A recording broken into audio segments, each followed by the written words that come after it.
How's it going, everyone? Are you surprised to see us on a Monday out here? We are. We're kind of bored this week, so we figured we'd just give you another episode. Brad and I had an awesome conversation earlier. We wanted to bring you in on it. And then also we had a quick update for you for the Counters Company deck that we talked about this last week. So here goes, man. That's what's going on. Hope everyone's staying healthy amidst this whole crisis with COVID-19 and, the self-isolation, self-quarantine. Hope everyone's doing well and making the best out of their time. And we're happy you guys are joining us. Mike and I already share a biome, so if he had something, I would have already caught it. And we're continuing on with, the sanitization of, our internals, so keeping it clean. Mike called me up today and he said, dude, have you heard of this card? That's how so many of our conversations start out. And often I say, no, I've never heard of that card, Mike. All right, what does this card do?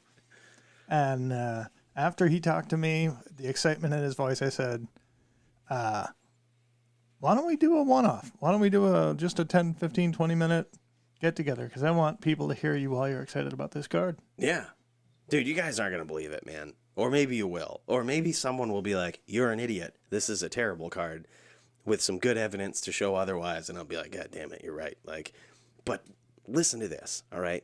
First of all, you guys know how I feel about reserve list cards, right? They're dope as shit. They're usually a pretty good investment. And what you're seeing right now in the marketplace, they are a pretty good investment. Their price isn't really moving up or down much. It's just kind of staying level with all the stuff that's going on. So you know how I feel about those reserve list cards, right? So when you tell me that there's a reserve list card that's under $1 that is pretty dope and does some pretty high level, high power shit, I'm all over it, man. So this card is called Dystopia. Oh, right? Man. And what a flavor win that we're going to preach Dystopia right now. Oh, man. Dude, okay, so if you guys haven't heard of the card before, right, you probably haven't because nobody runs it.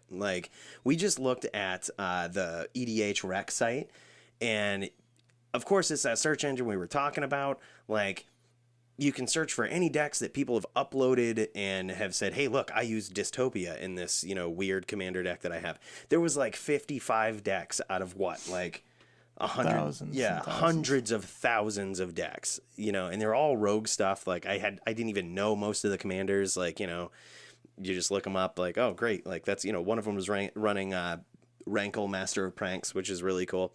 But Dystopia, nobody uses it, but it is a cool ass card, man. This is what it does. 3 mana enchantment, right? 3 mana enchantment for black. And look at this. We're both wearing black today. I think we really just got this subconscious thing going on right here. We're talking about a black card, 2 black, 1 colorless, rocking the black for it in spirit of Dystopia. And it does this, right? Each player, during their upkeep, if they control a green or white permanent, they sacrifice a green or white permanent. There is a drawback. A slight drawback. It's got this ability, the cumulative upkeep ability, right? Of course, you guys have heard about that. It's kind of one of the more misunderstood abilities of a card, though. A lot of people think it doubles each time, but I'll tell you exactly how it works. So during your upkeep, cumulative upkeep works like this. At the beginning of your upkeep, you put a time counter on the card that has cumulative upkeep. Then you pay the cumulative upkeep cost for each time counter on the card. So the cumulative upkeep for this card is pay 1 life, right? It's not even a mana thing.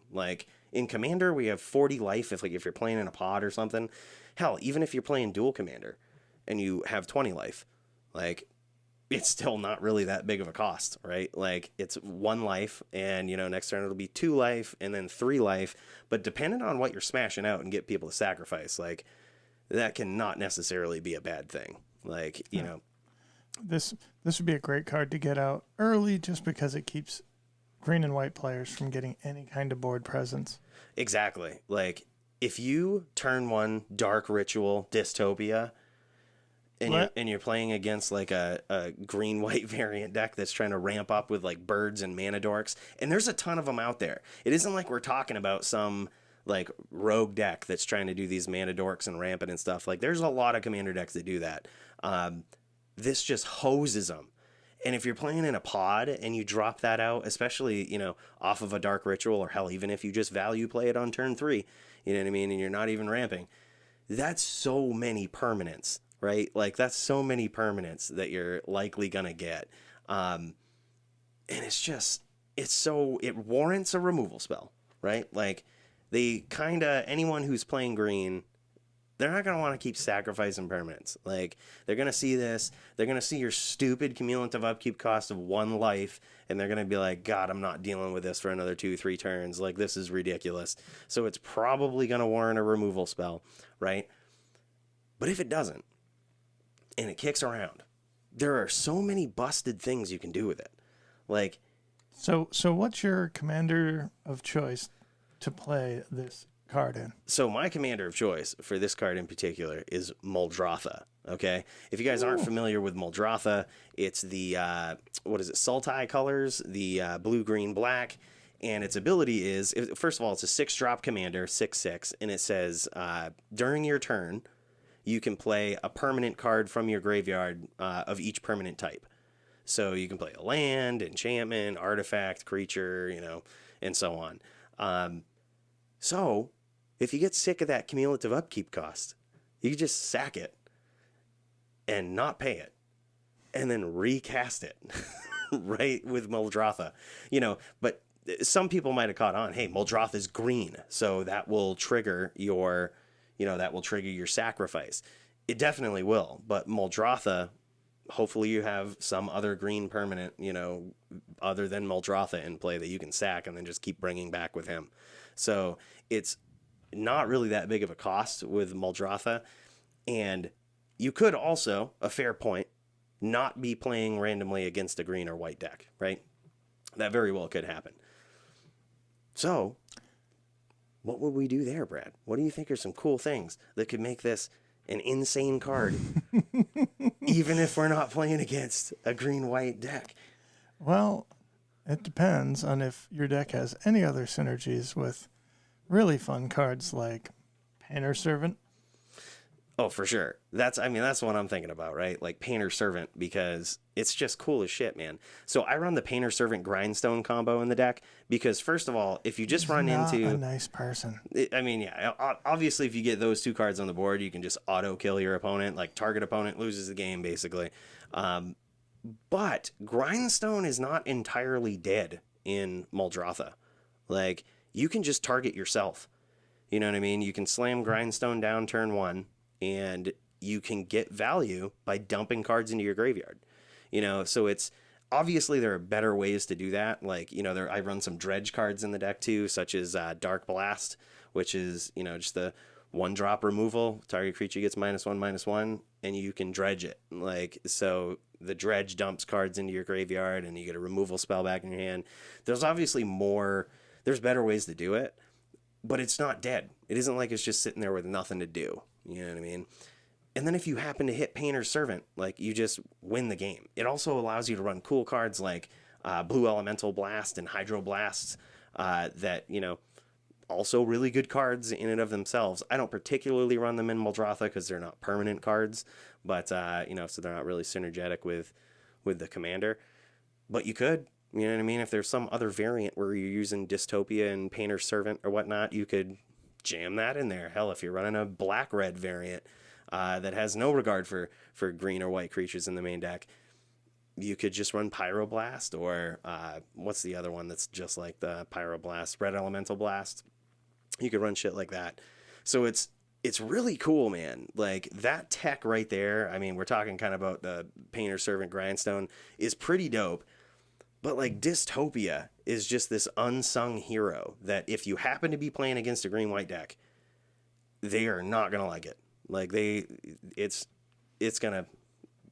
going to be at such a good advantage that it's discouraging for them. And if you're not, it's not a busted card. Like, it's not a dead card. Like, you could draw into a Painter Servant and then lock your opponent. Like, and if you have the Painter Servant and you call green or white, you can actually just sack Dystopia to itself and recast it with with Muldrotha. Muldrotha, exactly. So I mean, it's really cool, man. Like it's just it's really interesting. I spec'd on this card, I don't know, some number of months ago now, just because it was under $1 and it's on the reserve list and does something really cool and unique. But it's been looking for a home, I think, ever since then. And I think I found it, man. Like, and it's, nobody runs it. No one uses it. And I think it's just kind of that unsung hero that not a lot of people know about because no one's using it. And it, Right. If this showed up on a MTG Goldfish Commander Clash or Game Nights, some big YouTube EDH group, it's a reserve list card that's under $1 right now. Yep. So, what's our theme right now? What are we saying? So we were thinking about one thing to tell you guys, and that is the best $10 you could spend this week, right? My personal thought is that you could just go buy 10 dystopias. I mean, literally, you could probably get 10 dystopias right now. Probably, actually, You can totally get. Oh, yeah. I mean, you can go right on Star City Games right now and get, at least a playset. You could definitely get 10 from them. They have probably 40, 50 in stock between, the different conditions. You could definitely get 10 for about $10. And reserve list card, very unique ability, very powerful, and just insane, man. It's interesting. So one of the things when I'm looking at cards as a quote unquote spec, and I don't think we've ever talked about this. When I look at a card, I look at how it's played, and then I buy it in even numbers or odd numbers. Like if I look at a card and I'm like, this is a card that people play as a 4 of we'll play as a 4 of, I buy them in multiples of 4, thinking that if I'm going to end up selling them, I'm going to sell them in sets of 4 for something like this where it's a commander card. Like, I don't think you're going to see anybody playing 4 of this in Vintage, but maybe not. But if Oko becomes a big thing and that blows up Vintage and Legacy, can you imagine people just slamming Dystopia and being like, "Yeah, what's up?" But so I'm half joking, but when you say pick up 10 copies, my brain immediately went, it's like 2.5 playsets. But this is not a playset card. This is an individual card. Even if it's just from people 3 years from now that are looking to complete sets, it's probably not going to be $1. And, it's going to be $2. So I think it's a perfectly reasonable pickup, a good place to park $10, put it in a shoebox, put one in a deck, put the rest in a shoebox. And when somebody says, oh, what is that? Right.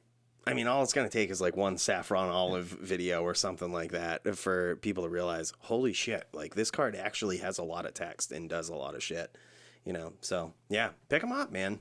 Take your $10 this week. You won't even miss it, I promise. And just buy some dystopias, man. So, we got a couple of minutes left. You took humans home with you. Brad is a man of his word, man. You guys remember we were talking about the Counters Company thing this past week? And I was so fired up about it. I still fucking am, dude. Like, this deck is so insane. Brad let me take his decked out, foiled out, tricked out humans deck home for a few days to do my tabletop testing of these two decks versus. And dude, I'm telling you, there's no better way to spend quarantine than doing this shit, all right? And what a turnout, man. It was, if you remember the results from Burn that we talked about, Burn versus Counters Company was like 9 wins for Counters Company, 7 wins for Burn. If Burn always goes first, Burn can't get mana screwed, like either flooded or short. Like, it kind of has those just inherent testing advantages. It was pretty decent.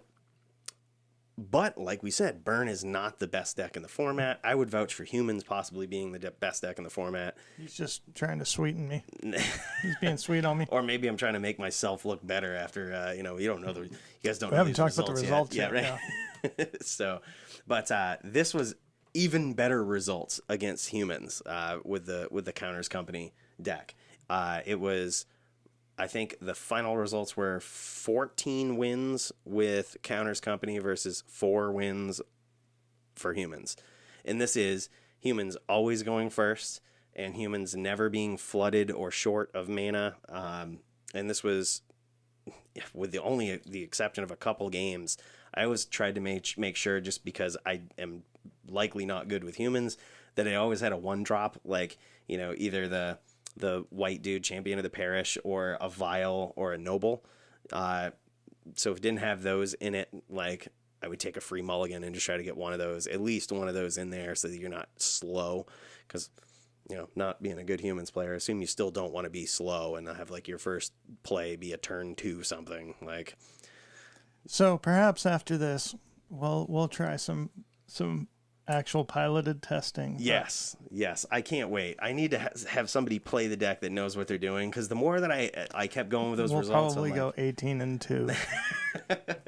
I just had this feeling like I don't fucking know what I'm doing with humans. Like, I feel like it should perform better than this. I'm just, you know, I have perfect information with humans when I have like a meddling mage, and I'm like, okay, I have 2 Court of Callings in my hand.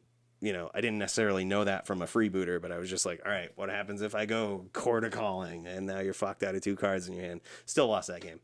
Like, it's just ridiculous, man. Like, it's so versatile, this Counters Company variant that we were talking about. So possibly we could revisit this on this next week's episode, but just wanted to bring you guys up to date, show you that Brad is a stand-up guy. Let me borrow the humans, and we're gonna go battle it out right now. Gonna do some piloted tests with these decks, and maybe it'll be a different result next time we talk to you, but we'll see. Going out the door, remember we're on iTunes, we're on Google Android Store, we're on YouTube.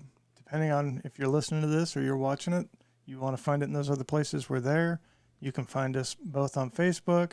I'm on Twitter under Zetabase. Last thought that I will leave you with, and you can ponder this all week. You can entomb a shenanigans. Peace.